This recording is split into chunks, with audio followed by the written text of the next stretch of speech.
Hello दोस्तों, यदि आप भी क्लास 11th का अर्धवार्षिक परीक्षा का पेपर देने जा रहे हैं 16 दिसंबर से बायोलॉजी यानी जीव विज्ञान का, तो यहाँ पर बाबू आप लोग के लिए जो है 100% वायरल सब्जेक्टिव प्रश्न का जो है सही आप लोग को सब्जेक्टिव प्रश्न का आंसर करवाने वाले हैं। तो कल आपके एग्जाम में 16 दिसंबर को बिल्कुल सेम यही प्रश्न और यही क्वेश्चन जो है कल आपके एग्जाम में 100% बाबू आप लोग को देखने को मिलेगा।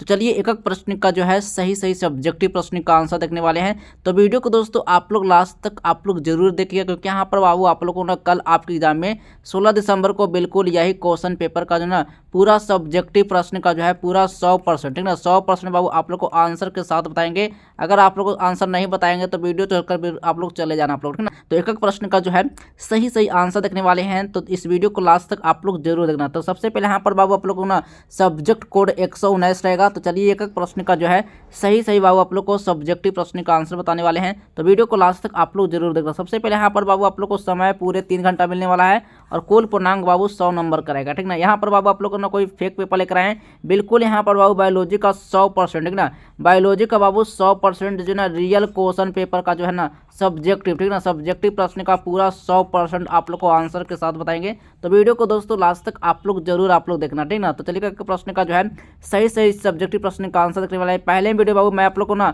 ऑब्जेक्टिव प्रश्न का जो है ना आंसर करवा दिए। ऑब्जेक्टिव का लिंक इस वीडियो के डिस्क्रिप्शन में मिल जाएगा, तो आप वहां से कंप्लीट कर लेना ऑब्जेक्टिव, ठीक ना।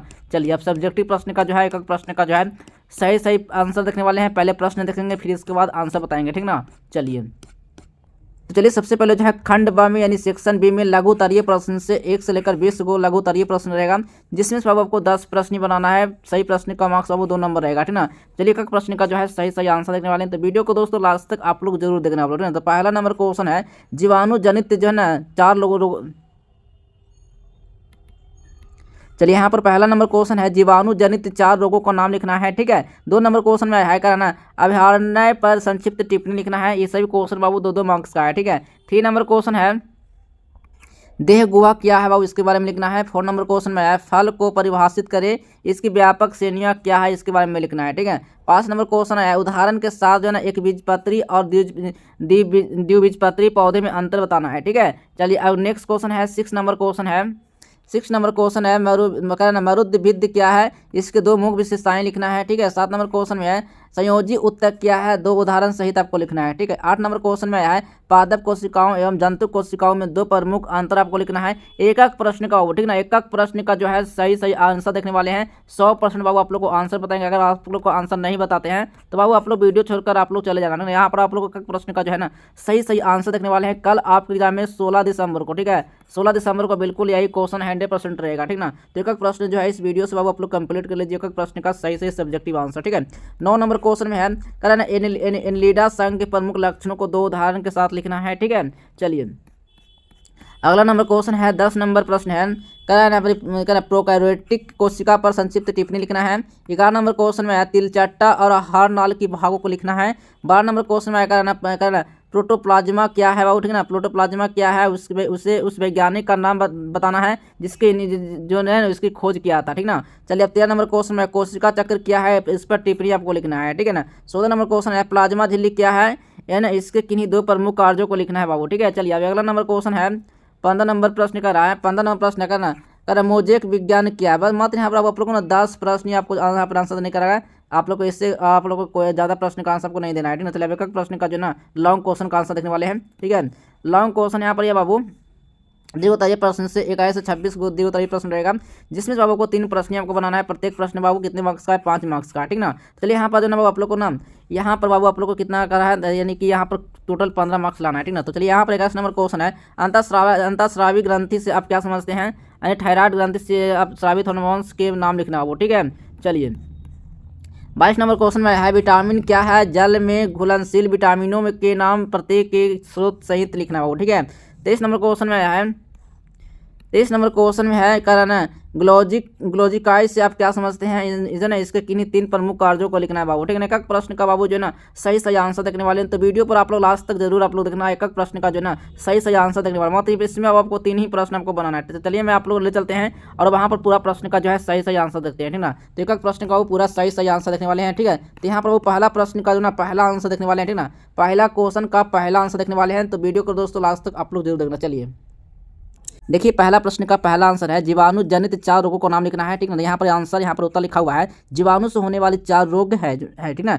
हैजा हो गया, टाइफाइड हो गया, तपेदिक हो गया, क्षय रोग हो गया और निमोनिया हो गया, ठीक ना। ये बीमारियां जो है ना जीवाणु नामक सूक्ष्म जीवों के कारण होती है और कई अन्य बीमारियां जो होता है ना किसके कारण यानी कि जो है ना का कारण भी बन सकती है, जैसे कि प्लेग और जो है ना कुष्ठ रोग होता है, ठीक ना। इस तरह से बाबू इसका जो है ना पहला प्रश्न का जो है पहला आंसर यहाँ पर हो गया, ठीक ना। 2 नंबर क्वेश्चन में है कारण अभयारण्य संक्षिप्त, इस पर ना संक्षिप्त टिप्पणी लिखना है आप लोगों को, ठीक है ना। तो चला यहाँ पर इसका सही से आंसर आप इस वीडियो से बाबू कंप्लीट कर लीजिए, ठीक है।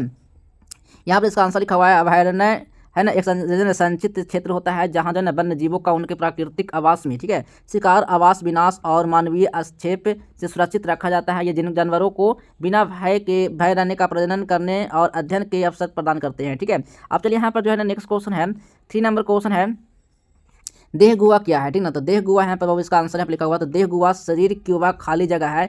यह गुहा होती है जो देह भीति और अन्य को भित्ति के बीच जो है स्थित होती है और जो है ना मध्यम स्तर पर नामक जो है ना भ्रूण परत द्वारा पूरी तरह से ढकी होती है, जो अंगों को सहारा और गतिशीलता प्रदान करती है, ठीक ना। 4 नंबर क्वेश्चन है फल को परिभाषित करें, इसकी जो है ना व्यापक श्रेणियों को लिखना है, ठीक ना। तो आंसर यहाँ पे लिखा हुआ है, तो फल यानी फ्रूट एक पुष्पीय पौधे का जो निषेचित और है ना परिपक्व अंडाशय होता है, जिसमें वो क्या होता है ना बीज होते हैं और इसका मुख्य कार्य जो है ना बीज को सुरक्षित रखना और फैलाना, और जिससे जो है वनस्पति रूप से जो है ना सरल समूह यानी कि बहुविध और सहायक फल जैसे व्यापक श्रेणियों में बांटा गया है, ठीक है। इसी तरह से बाबू आप लोग को पूरा प्रश्न का जो है सही आंसर इस वीडियो से आप लोग कंप्लीट करना है। आप लोग जल्दी से फटाफट स्क्रीनशॉट लीजिए, कल आप एग्जाम में एक प्रश्न का जो है सही आप लोग आंसर दे के आइए, ठीक ना। चलिए अब नेक्स्ट क्वेश्चन 8 नंबर प्रश्न है पादप कोशिकाओं एवं जंतु कोशिकाओं में 2 प्रमुख अंतर बाबू आपको लिखना है, ठीक ना। तो आंसर यहाँ पर लिखा हुआ है पादप और जंतु कोशिकाओं में 2 मुख्य अंतर कोशिका भित्ति द्वारा होता है, जो पादप कोशिकाओं में होती है जो मजबूती देती है और जंतु कोशिकाओं में नहीं होती है, तथा क्लोरोप्लास्ट जो पादप कोशिकाओं में प्रकाश संश्लेषण भोजन बनाने के लिए होते हैं और जंतु कोशिकाओं में अनुपस्थित होते हैं। तो यहाँ पर बाबू एक प्रश्न का जो है सही आंसर इस वीडियो से बाबू को कंप्लीट कर लेना है, ठीक ना। 10 नंबर क्वेश्चन है करा प्रोकैरियोटिक कोशिका पर संक्षिप्त टिप्पणी लिखना है। तो करा प्रोकैरियोटिक कोशिकाएं सरल जो है ना एक कोशिकीय जीव जैसे बैक्टीरिया और जो है आर्किया की कोशिकाएं होती है। इसी तरह से आपको पूरा प्रश्न का जो है आंसर आपको दे के आना है, ठीक ना। अब चलिए यहाँ पर जो 11 नंबर क्वेश्चन देख लेते हैं। 11 नंबर क्वेश्चन है तिलचाटा के हाड़ नाल के भागों को लिखना है, ठीक ना। तिलचाटा को जो है ना कॉकरोच की हाड़ नाल मुख्य रूप से जो है ना 3 भागों को अग्र अंत, मध्य अंत और पक्ष अंत में बटी होती है, जिसमें अग्र अंत में मुंह, ग्रासनी और ग्रास नली है ना अन्नपूर्ण और जो है ना पेशनी है, ठीक ना। इसी तरह से आपको पूरा प्रश्न का जो है सही आंसर आपको देखना। तो मात्र इसमें 10 प्रश्न का ही आपको उत्तर देकर आना, ठीक ना। पूरा प्रश्न का आंसर आपको नहीं देना है। अब चलिए लॉन्ग क्वेश्चन का आंसर देखते हैं और यहाँ पर जो है ना पूरा प्रश्न को आप अच्छे से देख लीजिए आप लोग, ठीक ना। चलिए 21 नंबर क्वेश्चन है 21 नंबर एक लॉन्ग क्वेश्चन है अंतःस्रावी ग्रंथियों से आप क्या समझते हैं? थायराइड ग्रंथि स्रावित हार्मोन्स के नाम लिखना है। 21 नंबर क्वेश्चन है। ये क्वेश्चन जो है वो पूरे 5 मार्क्स का है, तो आप लोग फटाफट इस वीडियो से आप लोग कंप्लीट कर लीजिए। चलिए अब नेक्स्ट क्वेश्चन देखते हैं 24 नंबर क्वेश्चन, ठीक है। 24 नंबर क्वेश्चन है एक बीजपत्री तने की आंतरिक जो है ना आकृति की रक्षण का वर्णन करना। तो एक बीजपत्री जो है ना तने जैसे मक्का की आंतरिक संरचना में जो है ना बाह्य त्वचा अर्ध त्वचा भरण उत्तक जो है ना बिखरे हुए संवाहन जो है ना बंडल होते हैं, जहां संवाहन बंडल संयुक्त आवर्धी और बंद होते हैं, बंडल द्विन्दोतक के से गिरे होते हैं, ठीक है। इसी तरह से आप लोग पूरा प्रश्न का जो ना सही आंसर आप लोग को इस तरह से आपको लिख लेना है, ठीक है। इसी तरह से बाबू आप लोग को 5 नंबर वाले क्वेश्चन अगर आप लोग को कोई भी क्वेश्चन छूट गया हो ना, तो आप लोग को कहाँ आप लोग को जाना है? तो सबसे पहले बाबू आप लोग को ना गूगल पर, ठीक ना, गूगल पर बाबू आप लोग को सर्च क्या करना है? तो आज हेल्प, इस तरह से बाबू आप लोग गूगल पर आप लोग को लिख लेना है और गूगल पर आप लोग को सर्च कर जो भी क्वेश्चन आपको छूट गया है तो आप गूगल पर आप लोग सर्च करना। अगर गूगल से आप लोग को नहीं मिल पाता है ना, तो आप लोग को बस चैनल पर आप लोग को इस वीडियो के डिस्क्रिप्शन में आप लोग को व्हाट्सएप टेलीग्राम का लिंक मिलेगा, आप वहाँ से ज्वाइन कर लेना। चलिए मैं आप लोग को ले चलते हैं और गूगल पर आप लोग को सर्च करवाते हैं कैसे आप लोग को ना आप लोग को पूरा सब्जेक्टिव का आंसर आप लोग को डाउनलोड करना है, ठीक है। चलिए तो सबसे पहले बाबू आप लोग को गूगल पर आना है, ठीक ना। इस तरह से बाबू आप लोग को गूगल पर आज हेल्प इस तरह से आपको लिख लेना है। जैसे आप गूगल पर आज हेल्प सर्च करते हैं तो इस तरह से बाबू आप लोग को लिंक मिलेगा, बस इस लिंक पर आप लोग को क्लिक करना है और कुछ भी आप लोग को नहीं करना है। गूगल पर आना है, गूगल पर आप लोग को इस तरह से आज हेल्प आप लोग को सर्च करना है और इस तरह से लिंक मिलेगा, बस इस लिंक पर आपको क्लिक कर लेना है। जैसे आप इस लिंक पर क्लिक करते हैं तो बस आपको कुछ नहीं करना है, बस आपको कहाँ आना है तो लेटेस्ट अपडेट पर आप लोग को चले आना है। कहाँ आना? लेटेस्ट अपडेट पर, और यहाँ पर जो है क्लास 11 वाले पर आप लोग को क्लिक कर लेना है।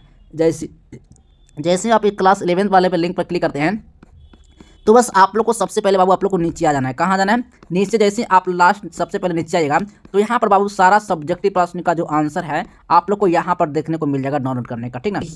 देखिए सबसे पहले यहाँ पर जो है आप लोग को यहाँ पर physics, chemistry, biology, math Hindi, English, home science, ठीक है। इस तरह से बाबू आप लोग को लिंक मिलेगा। बस आपको कुछ नहीं करना, जैसे मान लो आप लोग का पेपर पढ़ रहा है मैथ का हो या फिर बायोलॉजी का हो, ठीक ना, तो बायोलॉजी का पेपर देने जा रहे हैं, तो बस आप लोग को यहाँ से ना सब्जेक्टिव वाले पर क्लिक है, पर आपको क्लिक कर लेना है और यहीं से ना सब्जेक्टिव का पूरा बाबू यहाँ पर 100% बाबू आप लोग को आंसर यहाँ से डाउनलोड करने को मिलेगा। तो बस आपको कुछ नहीं करना, बस इस पर क्लिक करके यहाँ से ना सारा सब्जेक्टिव प्रश्न का आंसर आप यहाँ से डाउनलोड कर पाएंगे। चलिए दोस्तों मिलते हैं अगले नेक्स्ट वीडियो में, तब तक के लिए बाय बाय, जय हिंद, वंदे मातरम।